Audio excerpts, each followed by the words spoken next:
Rylie is a very active, big personality little girl. She makes friends so easily. She started out with a limp, and it was kind of inconsistent, but then it got a little bit more consistent. We got an MRI done on her lower extremities to see if they could sort of pinpoint what the issues were. That's where we learned that there was some significant disease in her legs. On July 20th, 2021, my husband and I's anniversary, we were given the official diagnosis of stage 4 metastatic neuroblastoma, high risk. At that moment, our world stopped.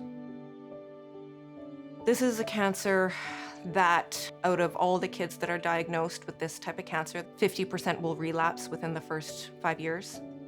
And out of those 50% that do relapse, only 20% end up actually surviving. It really seemed like things were sort of going in slow motion. I didn't know when I was going to even see home again. And there were some moments where we didn't even know if Rylie was going to be able to go home again. We almost lost her a couple of times. You know how close it is when doctors and therapists on the floor cry. So I remember meeting Rylie in the oncology clinic. She was flown down urgently, quite unwell with lots of disease throughout her bones. She was in pain. She had a large abdominal tumor. There are a few kids that are in active treatment for neuroblastoma, and each one is very different.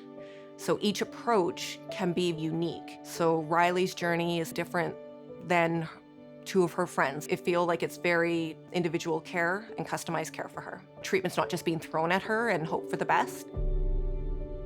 We offered the family and Rylie the opportunity to go on a clinical trial where essentially a new treatment was being offered on top of the existing treatment to try to make cure rates better. I'm really using this research and hoping this trial is actually going to help Rylie be cured of her disease. And that's really why we do research. It's about understanding the science.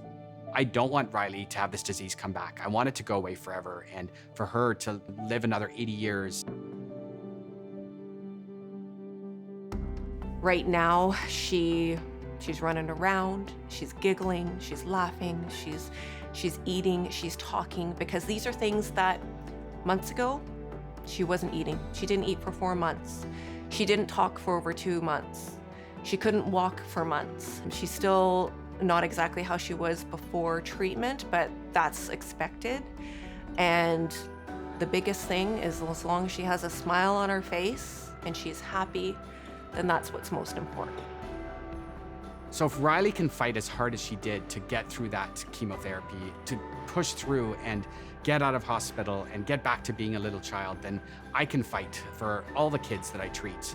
I can fight to find better treatments. I can fight to push research quicker, bring it to my patients, and make outcomes better for every child coming through the door here at BC Children's Hospital. Donors are a huge part of the hope that we are bringing to the families. Without donors, I wouldn't be able to offer the program that we have to sequence these hard-to-treat cancers. The team here at BC Children's Hospital is going to help change the outlook for my daughter Rylie, as well as all the other kids here that are battling.